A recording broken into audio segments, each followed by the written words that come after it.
Hello student, मैं हूं नवी और आप देख रहे हैं लर्न विथ नवी। आज हम एक बहुत ही महत्वपूर्ण विषय पर चर्चा करने वाले हैं, जो है कोशिका जीवन की मौलिक इकाई।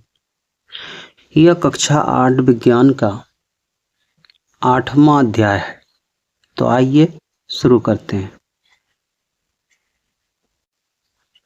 बच्चों, जिस प्रकार किसी भवन का निर्माण ईंट से होता है, उसी प्रकार प्रत्येक सजीव का निर्माण कोशिकाओं से होता है। भवन के लिए आधारभूत इकाई ईंट होती है और सजीवों के लिए आधारभूत इकाई कोशिका होती है। कोशिका किसी भी जीव की संरचनात्मक और क्रियात्मक इकाई है। अब सवाल उठता है कि कोशिका की खोज किसने की, कब की? तो कोशिका की खोज सर्वप्रथम 1665 में रॉबर्ट हुक ने की।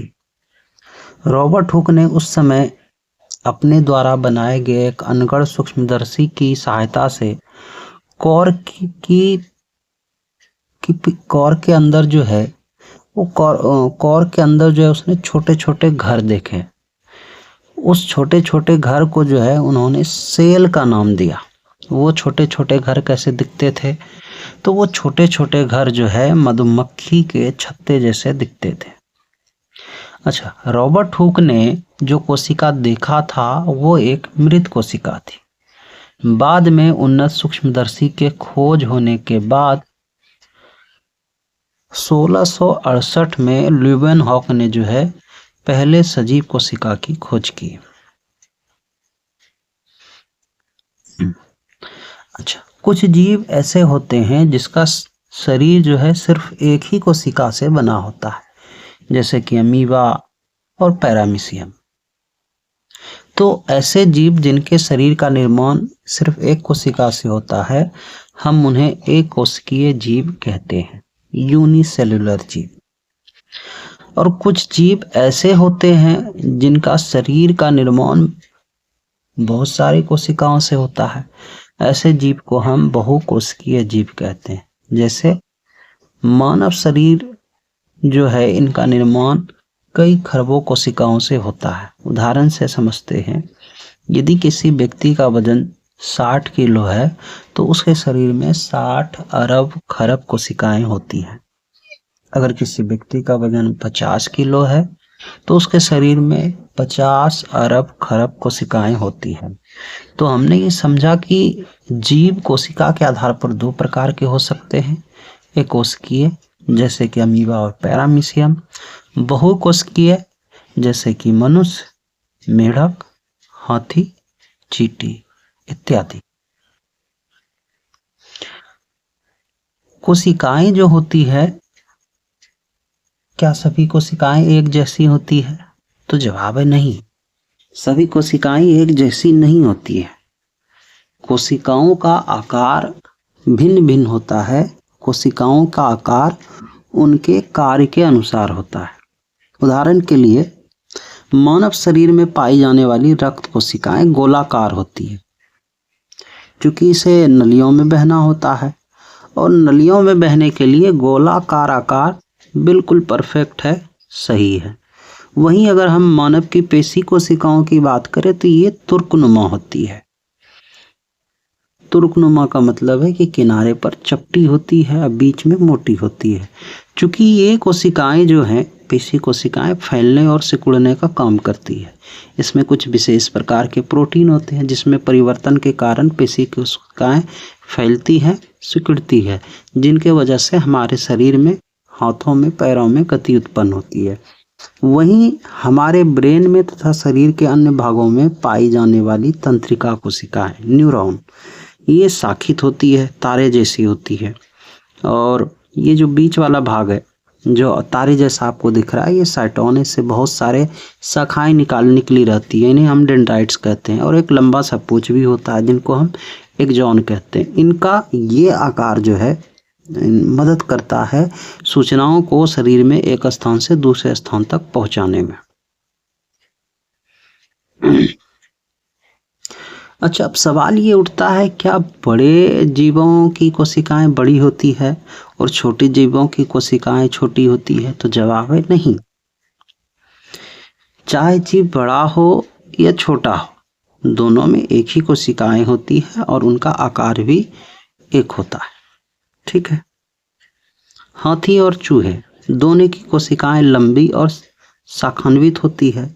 कोशिकाएं का आकार जीव के आकार पर नहीं बल्कि उनके कार्य पर निर्भर करता है। यानी कोशिका का जिस प्रकार का कार्य होता है, जैसा कार्य होता है वैसा ही उनका आकार होता है। अब हम समझते हैं कोशिकाओं के भागों को कि कोशिका की बनावट कैसी होती है। तो कोशिका को हम 3 भाग में बांट सकते हैं। यूं कहें कोशिकाएं मुख्यतः 3 चीज़ों से मिलकर बनी होती है। पहला है कोशिका झिल्ली, दूसरा है कोशिका द्रव और तीसरा है केंद्रक। कोशिका का सबसे बाहरी सीमा जो है उसको हम लोग बोलते हैं कोशिका झिल्ली। कोशिका झिल्ली एक अर्ध परागम्य चयनात्मक झिल्ली है। इसके बाद है कोशिका द्रव। केंद्रक और कोशिका झिल्ली के बीच में जो है एक गाढ़ी जेली नुमा पदार्थ होता है जिसको हम कोशिका द्रव कहते हैं।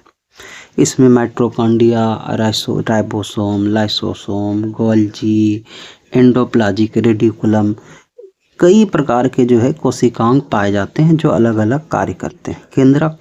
केंद्रक को आप कोशिका का जो है ब्रेन कह सकते हैं। कोशिका के अंदर जो भी कार्य होता है उन सब का नियंत्रण केंद्रक के द्वारा होता है। आइए अब हम समझते हैं जंतु कोशिका और पादप कोशिका में अंतर। तो जंतु कोशिका और पादप कोशिका में मुख्य अंतर जो है वो कोशिका भित्ति का है। जंतु कोशिका में क्या होता है कि कोशिका झिल्ली के बाहर किसी भी प्रकार की संरचना नहीं पाई जाती है। वहीं पादप कोशिका में कोशिका झिल्ली के बाहर एक संरचना पाई जाती है, मोटी संरचना, जिसको हम कोशिका भित्ति या कोशिका की दीवार कहते हैं। ठीक है। ये सिर्फ पादप कोशिका में यानी कि पौधों में ही पाई जाती है। ये कोशिका भित्ति पौधों को जो है अतिरिक्त कठोरता, ठीक है, प्रदान करता है, अतिरिक्त जो है दृढ़ता प्रदान करता है। चूंकि पौधे जो है लगातार खुले वातावरण में रहते हैं जहां उन्हें वायुमंडल में होने वाले परिवर्तनों का लगातार सामना करना पड़ता है, जैसे कि तापमान, तेज हवा, वर्षा। तो ये कोशिका भित्ति जो है पौधों को जो है अधिक जो है दृढ़ता प्रदान करता है, मजबूती प्रदान करता है, जिस वजह से वो जो है पर्यावरण में होने वाले परिवर्तन को झेल पाते हैं। तो अगर आपसे पूछा जाए कि जंतु कोशिका और पादप कोशिका में मुख्य अंतर क्या है, तो उसका जवाब है कोशिका भित्ति का।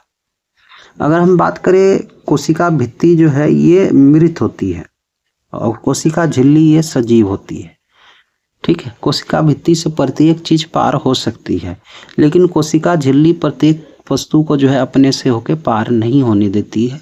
ये एक चयनात्मक झिल्ली है, ये कुछ ही चीजों को अपने से होके पार होने देती है।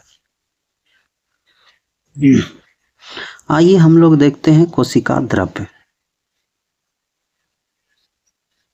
तो हमने अभी पहले बात किया कि कोशिका झिल्ली और केंद्रक के बीच में जो है एक जेली जैसा पदार्थ होता है और यहाँ इसे ही हम लोग कोशिका द्रव्य कहते हैं। इनमें कोशिका के सभी जो है संगठक यानी कोशिका के अंदर जो काम करने वाले पदार्थ हैं वो पाए जाते हैं।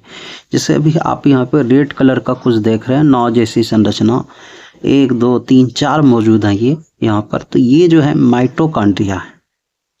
ठीक है। नीले वाली जो आप संरचना देख रहे हैं इसको हम बोलते हैं एंडोप्लाज्मिक रेटिकुलम। एंडोप्लाज्मिक रेटिकुलम पर जो है आप देख रहे हैं कि कुछ बिंदु बिंदु जैसे चिपके हुए, इनको राइबोसोम बोलते हैं। राइबोसोम प्रोटीन बनाते हैं और एंडोप्लाज्मिक रेटिकुलम के अंदर जो है वो प्रोटीन जमा होता है, रूपांतरित होता है और एक जगह से दूसरे जगह जो है भेजा जाता है। माइटोकॉन्ड्रिया जो है यहाँ पे ग्लूकोज का अपघटन होता है, जिसके कारण जो है यहाँ पे एटीपी के रूप में ऊर्जा का निर्माण होता है। माइटोकॉन्ड्रिया को आप जो है पावर हाउस बोल सकते हैं कोशिका का। आप जहाँ यहाँ पर जो पीले कलर का जो देख रहे हैं ये है गोल्जी उपकरण। तो गोल्जी उपकरण क्या करता है, कोशिका के अंदर और बाहर जो है पदार्थों के आवागमन का कार्य करता है। अब बात करते हैं कोशिका के ब्रेन यानी कि केंद्रक का। केंद्रक क्या करता है, कोशिकाओं के अंदर होने वाले सभी प्रकार के गतिविधियों को नियंत्रित करता है। तो आप इसको कह सकते हैं कोशिका का ब्रेन। केंद्रक के अंदर जो है धागे जैसे कुछ संरचनाएं पाई जाती हैं जिसको हम लोग गुणसूत्र कहते हैं। जब कोशिका विभाजन होने वाला होता है तो ये जो संरचनाएं गुणसूत्र है ये एक्स और वाई जैसा दिखती है जिसको हम बोलते हैं क्रोमोसोम्स। ठीक है, और क्रोमोसोम के अंदर जो है जो संरचना पाई जाती है उसको हम लोग बोलते हैं डीएनए, और डीएनए के अंदर जो चीज पाया जाता है उसको बोलते हैं जीन। जीन का मुख्य कार्य होता है कि अनुवांशिक गुणों को एक पीढ़ी से दूसरे पीढ़ी में स्थानांतरित करना। सीधे शब्दों में अगर कहे तो जीन ही वह चीज है जो माता पिता के गुणों को उनके बच्चों में स्थानांतरित करता है। तो अभी हमने समझा कि केंद्रक जो है ये कोशिका के अंदर होने वाले सभी प्रकार के कार्यों को नियंत्रित करता है, और केंद्रक के अंदर कुछ संरचनाएं पाई जाती है धागे जैसे जिसको हम क्रोमोसोम या गुणसूत्र कहते हैं। गुणसूत्र के अंदर पाए जाते हैं डीएनए, ये आप जो रस्सी जैसी संरचना देख रहे हैं तीसरे नंबर पे ये है डीएनए। और डीएनए के अंदर जो सीढ़ी या जो बना हुआ है, आप सीढ़ी का वो बोल सकते हैं स्टेप्स। बांस की सीढ़ी आपने देखी होगी, उसमें स्टेप्स होते हैं। तो वो जो स्टेप्स बीच में आप देख रहे हैं ये है जीन, जिससे लाइट्स निकल रही है। तो जीन क्या है, जीन आनुवंशिक गुणों का वाहक है। अब हम बात करते हैं कि प्रोकैरियोटिक और यूकैरियोटिक कोशिका क्या है। तो कोशिका के केंद्रक के बनावट के आधार पर हम कोशिका को दो भाग में बांट सकते हैं। कुछ कोशिकाएं ऐसी होती है जिसमें सुस्पष्ट केंद्रक और केंद्रक झिल्ली होती है, और कुछ कोशिकाओं में सुस्पष्ट केंद्रक और केंद्रक झिल्ली नहीं होती है। तो जिन कोशिकाओं में सुस्पष्ट केंद्रक और केंद्रक झिल्ली नहीं होती है उसको हम बोलते हैं प्रोकैरियोटिक कोशिका। प्रोकैरियोटिक कोशिका में केंद्रक नहीं होता है, बल्कि केंद्रक के स्थान पर एक गाड़ी जैसी संरचना होती है और कुछ गुणसूत्र या धागे जैसी संरचना पाई जाती है, जैसा कि आप लेफ्ट साइड में ग्रीन कलर में देख रहे हैं। यूकैरियोटिक कोशिका में आप देखिए साफ केंद्रक है, केंद्रक के अंदर एक्स और वाई जैसे क्रोमोसोम्स मौजूद है। तो अभी हमने समझा यूकैरियोटिक और प्रोकैरियोटिक कोशिका। यूकैरियोटिक यानी कि उसमें सुस्पष्ट केंद्रक है, केंद्रक झिल्ली है। प्रोकैरियोटिक का मतलब है कि सुस्पष्ट केंद्रक नहीं है, केंद्रक झिल्ली नहीं है। आइए अब बात करते हैं पादप कोशिका के बनावट के बारे में। पादप कोशिका का जो सबसे बाहरी भाग होता है वो होता है कोशिका भित्ति, उसके बाद होता है कोशिका झिल्ली, इसके बाद कोशिका द्रव और केंद्रक। पादप कोशिका में जो है एक संरचना पाई जाती है जिसको हम लोग बोलते हैं रिक्तिका या रसस्थानी। इसका आकार जो होता है जंतु कोशिका की तुलना में पादप कोशिका में बहुत बड़ा होता है। इसके अंदर अतिरिक्त जल और पोषक तत्व संग्रहित होते हैं। इसके अलावा पादप कोशिका में एक और संरचना होती है जिसको हम बोलते हैं लवक। लवक मुख्यतः पादप कोशिका में तीन प्रकार के पाए जाते हैं, क्लोरोप्लास्ट, क्रोमोप्लास्ट और ल्यूकोप्लास्ट। क्लोरोप्लास्ट को हम लोग हिंदी में बोलते हैं हरित लवक। इसके अंदर हरे रंग का जो है एक रंजक या प्लास्टिक पाया जाता है, और उसके अंदर पाया जाता है क्लोरोफिल। और आपको पता होगा कि क्लोरोफिल जो है ये प्रकाश संश्लेषण के लिए अत्यंत आवश्यक होता है। क्लोरोफिल ही वो चीज है जो सूर्य प्रकाश को अवशोषित करके सौर ऊर्जा को रासायनिक ऊर्जा में बदलता है।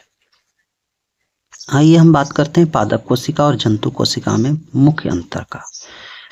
तो कोशिका झिल्ली पादप कोशिका और जंतु कोशिका दोनों में उपस्थित होता है।